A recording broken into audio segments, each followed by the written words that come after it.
లేని పేదోళ్ళందరికీ ఈజీఎస్ లో పాల్గొన్న ప్రతి ఒక్కరికి కూడా అన్న రేవంత్ అన్న హామీ ఇస్తున్నాడు. 12,000 రూపాయలు సంవత్సరానికి ఈ భూమి లేని వాళ్ళకి ఇస్తామని చెప్తే ఆ రోజు కూడా ఎంతో సంతోషపడ్డారు. అవునయ్యా, ఎప్పుడు చూసినా భూమి ఉన్నోళ్ళకే అందిస్తున్నారు అని చెప్పి.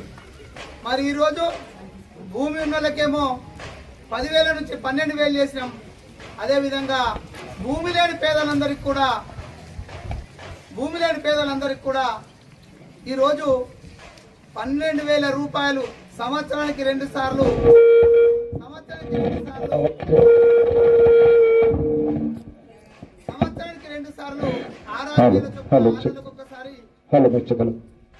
ఒక్కసారి వేయాలని ఒక సంకల్పం తీసుకొని ఈ గ్రామంలో ఈ రోజు ఏదైతే మొట్టమొదటిగా మనం ప్రారంభించాలనుకున్నటువంటి గ్రామంలో రైతు భరోసా కింద ఎకరానికి 12,000 చొప్పున ఈ గ్రామంలో 380 మంది రైతులకు సుమారు 43 లక్షల రూపాయలు 44 లక్షల రూపాయలు వాళ్లకు ఈ రోజు నుంచి స్టార్ట్ అయితే పైసలు వేసుడు. అదేవిధంగా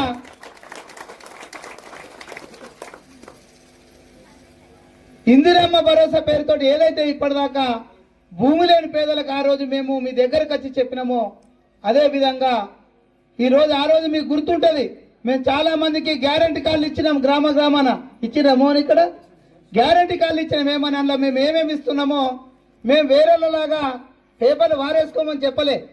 మీకు ఇళ్లలో పెట్టుకోండి, మేము వచ్చినప్పుడు అప్పుడప్పుడు ఏమన్నా ఇది ఇంక ఇవ్వకపోతున్నాను అడగతందుకు వనికొస్తుంది అంటాను.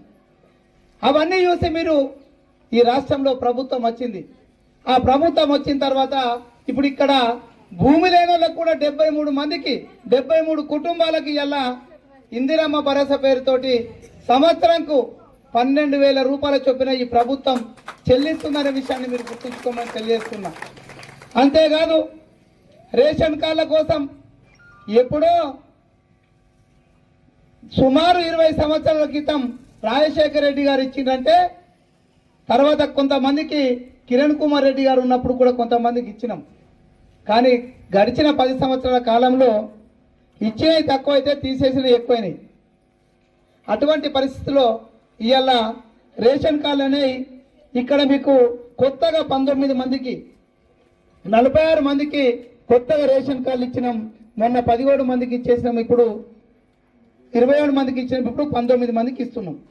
అంటే అట్లాంటి ఇంకా చాలా మంది మీరు అనుకుంటుండొచ్చు, 46 మందే ఉన్నారా మామూలు రేషన్ కార్డు లేని వాళ్ళు అంటని.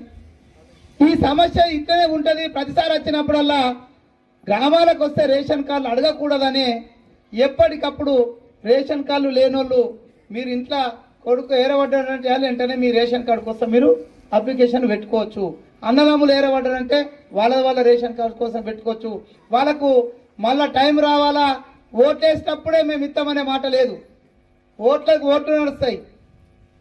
మరి లేనప్పుడు మీరు ప్రతిసారి కూడా నాయకుల దగ్గరికి వచ్చినప్పుడు ఊళ్ళకి వచ్చినప్పుడు ఎవరు అడగకూడదనే ఉద్దేశంతో ఈరోజు ఆ రేషన్ కార్డు ప్రక్రియను నిరంతరం కొనసాగే విధంగా ఇక్కడ ఈరోజు ఈ ప్రభుత్వం నిర్ణయం తీసుకొని ఈరోజు మొన్న గ్రామ సభలో నాకు తెలిసి బహుశా గత 10 ఏళ్లలో గ్రామ సభలు లేవు.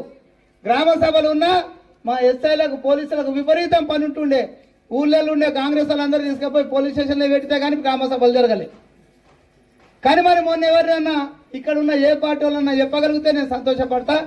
ఏ ఒక్కళ్ళను కూడా ఏమైనా ఎస్ఐ గారు తీసుకపోలే. మరి అదే ఎస్ఐ గారు 10 సంవత్సరాలు ఎక్కలేంత మంది తీసుకుపోయి పోలీస్ స్టేషన్లో పెట్టింది. ఎందుకు చెప్తున్నామంటే మేము మీకు ఇవ్వాలని నిర్ణయించుకున్నప్పుడు మీరు అడిగితే సమాధానం నా దగ్గర ఉంటుంది. సమాధానం లేనప్పుడు మాత్రమే ప్రశ్నించే వాళ్ళని తీసుకెళ్లి కారాగారంలో పెట్టడం అనేది అది ఎవరైతే అచేతనంగా ఉండి అసాధ్యం కాదనుకున్న వాళ్ళు మాత్రం చేసే కార్యక్రమం. కానీ ఈరోజు మన రాష్ట్ర ముఖ్యమంత్రి రేవంత్ రెడ్డి గారు ఇచ్చిన హామీలను ఒక్కొక్కటి మాకేమో మీరు ఓట్లేసి 5 సంవత్సరాలకు ప్రభుత్వాన్ని ఇచ్చిర్రు. కానీ అవతల పార్టీలు ఏమో ఏడాది కాలేదు ఇంకేమో ఇది ఇవ్వలేవు 2,500 ఇవ్వలేవు 4,000 ఇవ్వలేవు ఇంకా అది ఇవ్వలేవు ఇది ఇవ్వలేవు అని మొత్తం చెప్తున్నారు. మరి 10 ఏళ్ల కింద డబుల్ బెడ్రూమ్లు ఇస్తాడు ఇయ్యాల దాకా ఒక్క ఇల్లు కూడా ఇయ్యలేడనే విషయాన్ని మీరు గుర్తుంచుకోమని చెప్తున్నా. చాలా మంది వచ్చి చాలా రకాలుగా చెప్తుంటారు. నేను ఎందుకు చెప్తున్నంటే రేవంత్ రెడ్డి గారికి ఒక లక్ష్యం ఉంది, రేవంత్ రెడ్డి గారికి ఒక సిస్టమ్ ఉంది,